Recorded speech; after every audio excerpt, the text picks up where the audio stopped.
دیکھنے کے بعد میں اس کی تحسین اور تعریف کرنا، جب کسی چیز کو دیکھتا ہے تو آدمی خوش ہوتا ہے، اس کا اظہار کرتا ہے، تو اس کی تعریف اور تحسین کرتے ہوئے ماشاء اللہ کا لفظ استعمال کر لیں، تاکہ اس کے نظر کے بد اثرات سے وہ شخص یا وہ کیفیت جس سے وہ مسرور ہے، خوش ہے، وہ کیفیت اس کے لیے کوئی پریشانی اور بیماری کا سبب نہ بن سکے۔ چنانچہ النظر و حق ان کے یہی معنی ہیں کہ نظر کسی چیز کو دیکھنے سے، کسی چیز کی ذاتی سے، کسی چیز کی فراوانی سے، کسی صحت سے اور مال و دولت سے، ان تمام معاملات میں نظر کا لگ جانا جو ہے وہ ایک حق بات ہے۔ چنانچہ ایک بہت ہی مشہور واقعہ ہے کہ سہیل بن حنیف روایت کرتے ہیں کہ وہ ایک سیلابی علاقے سے گزر رہے تھے اور وہاں جا کے انہوں نے پانی میں نہا لیا۔ ان کے اس جسم کو دیکھ کر، جو بہت ہی تنومند خوبصورت تھے، اس کو دیکھ کر ایک دوسرے صحابی ہیں وہ تعریف کرنے لگے ان کی، اور ابو سہل بن حنیف کو دیکھ کر عامر بن ربیعہ نے تعریف کی، اور کوئی اس طرح کے کلمات نہیں کہے تحسین کے لیے، ماشاءاللہ یا اس طرح کے الفاظ ادا نہیں کیے۔ تو جیسے ہی وہ پانی سے باہر نکلے نہا کر، ان کے جسم پر اس کے نظر کے بد اثرات مرتب ہونے لگے، بخار ہو گیا ان کو، اور کیفیت جو ہے وہ بالکل دگرگوں ہو گئی۔ اس ناگفتہ بے حالت کی اطلاع جب نبی اکرم صلی اللہ علیہ وسلم کو دی گئی تو آپ صلی اللہ علیہ وسلم نے کہا کہ ابو سہل بن حنیف سے کہو کہ وہ اعوذ باللہ پڑھے، اور اس کے علاوہ جب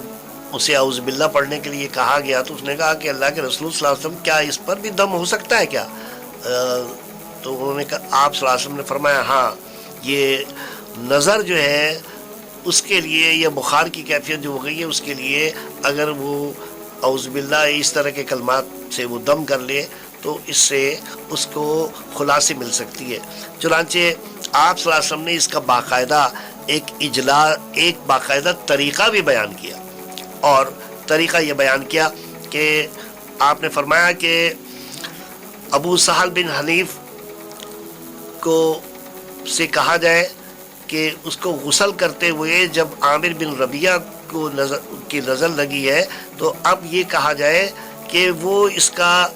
غسل کا حکم دیا جائے، اسے عامر بن ربیعہ کو غسل کا حکم دیا جائے کہ وہ غسل کرے، اور اس کو پانی جو ہے وہ جمع کیا جائے، اور پانی جمع کرنے کے بعد میں پھر یہ پانی جو ہے یہ اس کے سر پر ڈال دیا جائے، اور اس کے جسم کے مختلف اعضاء پر یہ پانی ڈال دیا جائے، جو اس کے غسل کا پانی ہو، جو اس کے وضو کا پانی ہو، اور اس کے بعد میں کچھ پانی اس کو پلا بھی دیا جائے۔ تو اس طرح یہ وہ نبی اکرم صلی اللہ علیہ وسلم کا تجویز کردہ نسخہ ہے کہ جس کی وجہ سے یہ نظر بد کے اثرات جو ہے وہ زائل ہو جاتے ہیں۔ چنانچہ اس سلسلے میں آپ صلی اللہ علیہ وسلم نے چند اور تسبیحات بھی بیان فرمائی ہیں، جیسے فرمایا اعوذ بکلمات اللہ من التامۃ من شر ما خلق، ایک یہ تسبیح ہے اعوذ باللہ بکلمات اللہ، اعوذ باللہ بکلمات اللہ،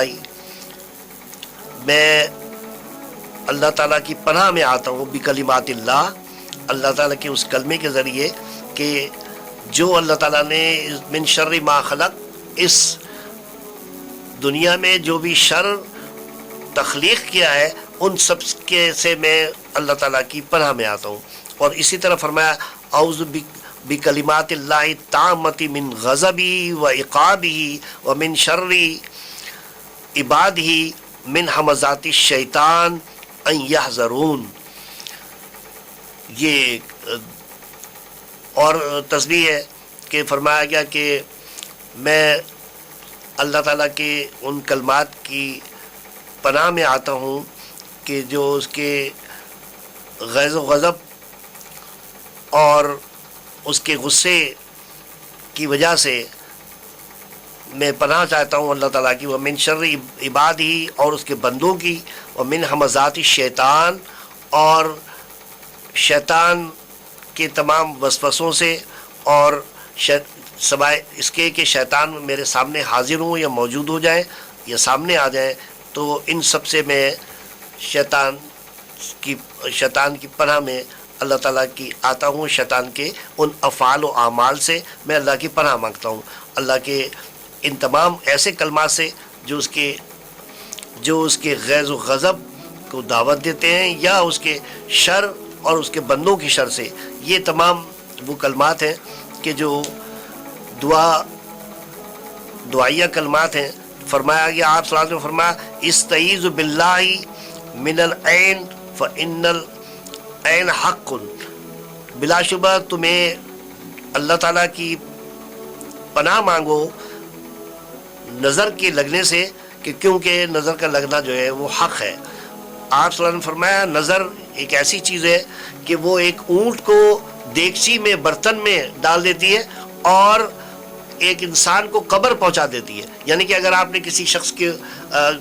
پر کوئی بری نیت سے یا نظر بد سے دیکھا تو وہ آدمی جو ہے وہ یہاں تک کہ مر بھی سکتا ہے، اور اسی طرح ایک اونٹ بیمار ہو سکتا ہے، اور یہاں بعد میں لوگ اس کو جو ہے وہ اس بیمار اونٹ کو مرنے سے بچانے کے لیے آخر میں یہ کریں گے کہ اس کو ذبح کر دیں گے، اور جب ذبح کریں گے تو وہ کھانا شروع کرنے کے کھانے کے کام آ جائے گا، دیگچی میں پہنچ جائے گا۔ تو اس طرح اونٹ جو ہے وہ دیگچی میں آ جاتا ہے نظر کی وجہ سے، اور آدمی جو ہے وہ قبر میں چلا جاتا ہے۔ تو یہ ہے وہ بد اثرات۔ آپ نے فرمایا کہ میری امت میں سے اکثر لوگ جو ہے وہ اس نظر کے اثرات سے متاثر ہوتے ہوئے مختلف طرح کے نقصانات میں مبتلا ہو سکتے ہیں، بشرط کہ ان کو ان تمام نظر سے بچنے اور اس کی حفاظت کے لیے وہ تمام طریقے اختیار نہ کریں۔ چنانچہ آج کی اس نشست میں نظر کا لگنا اور نظر کے بد اثرات کے بارے میں ہم نے معلوم کیا کہ دیکھنے کو تو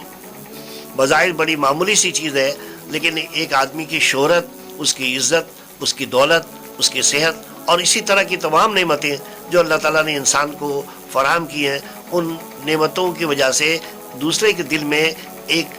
رشک کا جذبہ پیدا ہونا چاہیے، حسد کا جذبہ پیدا نہیں ہونا چاہیے، اور یہ حسد ہی ہے کہ جو انسان کو نظر لگاتی ہے۔